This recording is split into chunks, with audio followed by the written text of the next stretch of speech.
played a role or it's exports that's playing a role.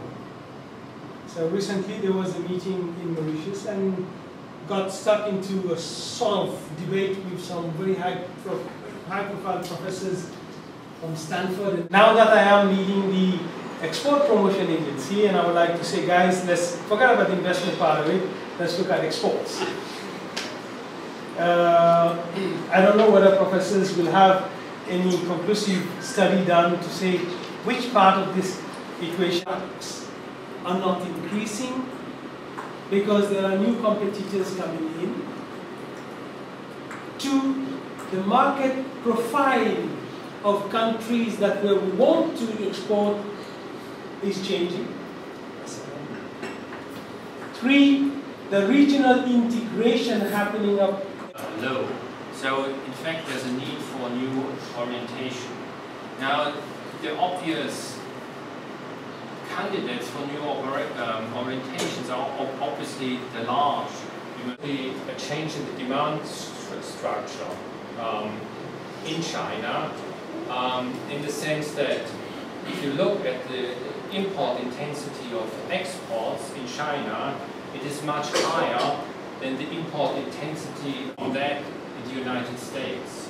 So for Mauritius, it would not be possible simply to orient, say, the textile to emerging industries, and that's quite interesting. In the same line, I think the report was out last week, even in the matters relating to technology, that 65% of Mauritians do not have internet connections. And secondly, by commodity price increases. Both factors will not be possible to that extent as it was in the past decade. So the main drivers for growth will not sustain any longer to that extent. So export-driven growth has to play a bigger role unless you are troubled with growth or in bigger trouble with growth. And secondly, you must embark strong or different. So that is two economies in one nation. And this is totally different from Brazil or from China. All these BRICS countries will have to rebalance in one way or the other, and they can learn from each other. And that is very important. To consume a lot of raw materials, minerals and energy, and of course,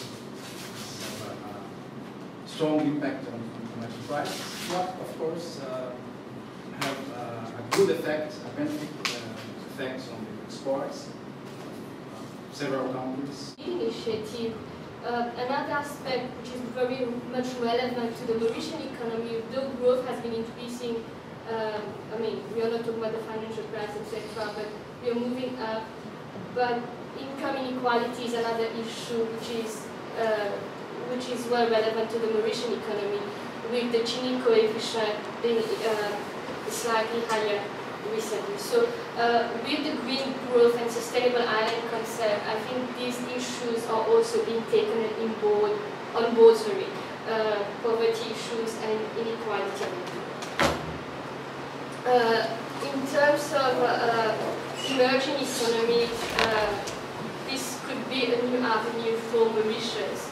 As I said, rather than relying on one-sided view. I hope it has nothing to do with the Chinese ill feelings that Africa has.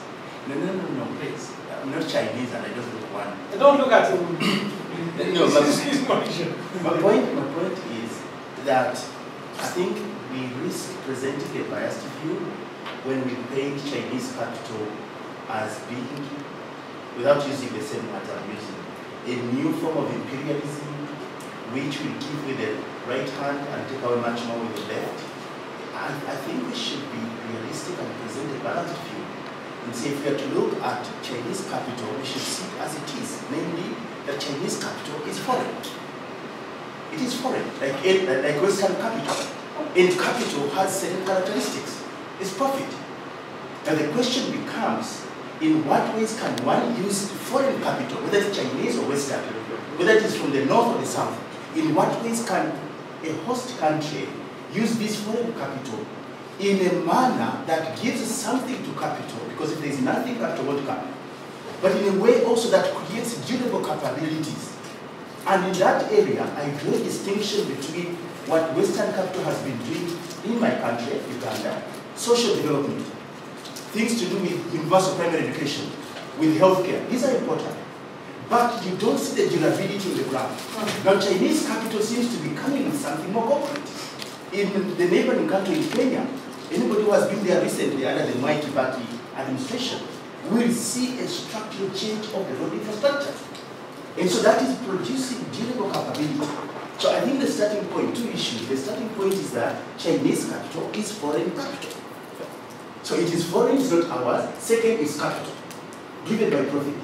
And so the question is how, in what ways? And I think it would be helpful if we could advise recipients of Chinese capital and Western capital, Northern or Southern capital, advise them on how to engage with capital coming from overseas, appreciate that we have to build domestic capabilities.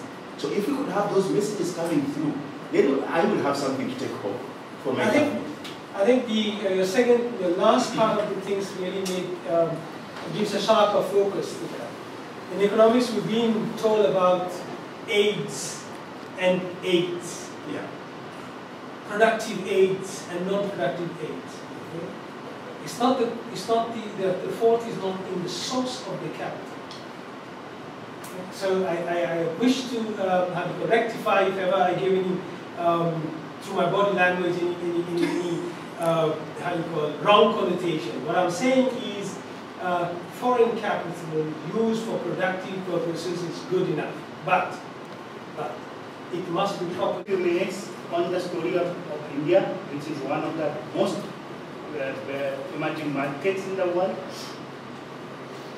The Indian story of service-led growth, we know, is service contributing around 50% of India's GDP. Thus, some export-oriented, export is 15% of India's GDP, and you got the rest of the things. This is going to be stagnant. Last quarter GDP growth is not nowhere between this 9%, is 5.3. And the commentator, our national commentator started saying that boom is bust.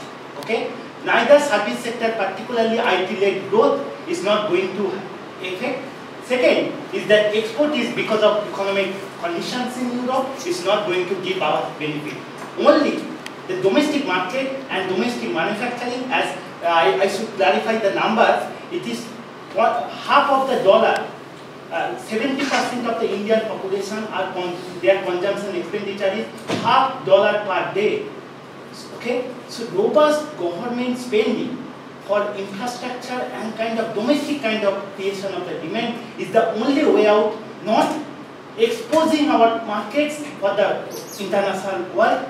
Plus, all kinds of FDI also, we know that FDI and FII is so much volatile, and they are looking the sectors like retail sectors. FDI, they are just 6 months back it is the parliament which rejected, and the government, UK Congress government was trying to bring the FDI in retail because we are now capital account deficit. So there is, we know that the devaluation of Indian rupees is huge now. It was 46, just 1 year back it is 56 rupees. Okay, so there is huge crisis in our capital account. Now, the FDI, they were trying to bring the FDI through this retail channel. I just want to give you the number.